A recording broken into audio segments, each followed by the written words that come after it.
Mas malakas na ngayon ang loob ng mga Pilipinong negosyante kumpara noong nakaraang 5 taon.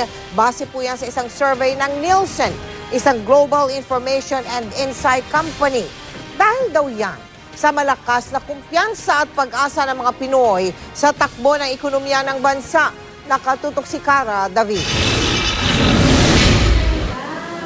Nagsimula bilang simpleng panaderya ang kainang ito sa Santa Mesa, Maynila. Gustuhin daw man nilang magpalaki ng negosyo noon, di kakayanin dahil sa pabago-bagong presyo ng bilihin at gastusin.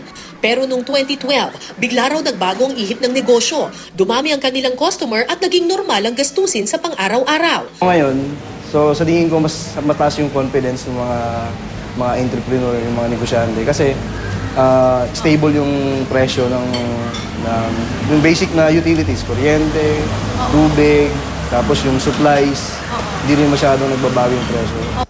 Kaya ang dating panaderya, isa ng maliit na kainan na ngayon. Dumami na ang putahe at hindi na raw malayong magbenta na sila ng prangkisa.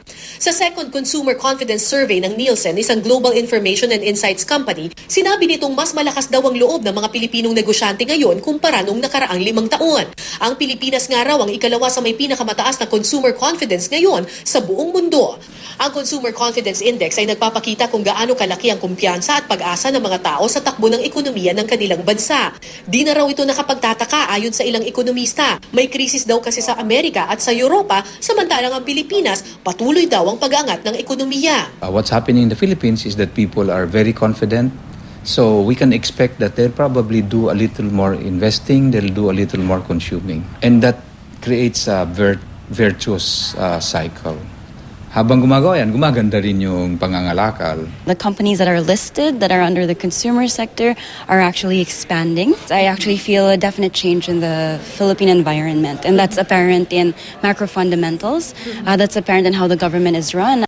At kahit daw mataas pa rin ang ating unemployment rate, 77% ang nagsabing kampante silang magkakaroon sila ng magandang trabaho. Pinaka-optimistic nga daw sa job prospects sa buong mundo ang mga Pilipino. Paniwala ng mga eksperto, malaking dahilan ng pagtaas ng consumer confidence ay ang estilo ng pamamalakad ng gobyerno, partikular ang anti-corruption policies nito.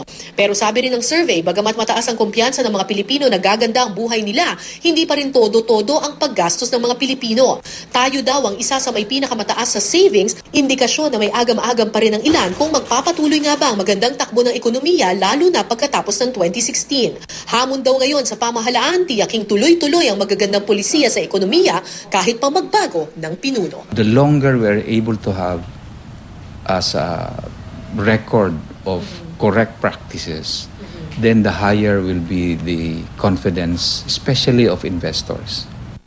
Cara David, Nakatutok, 24 Oras.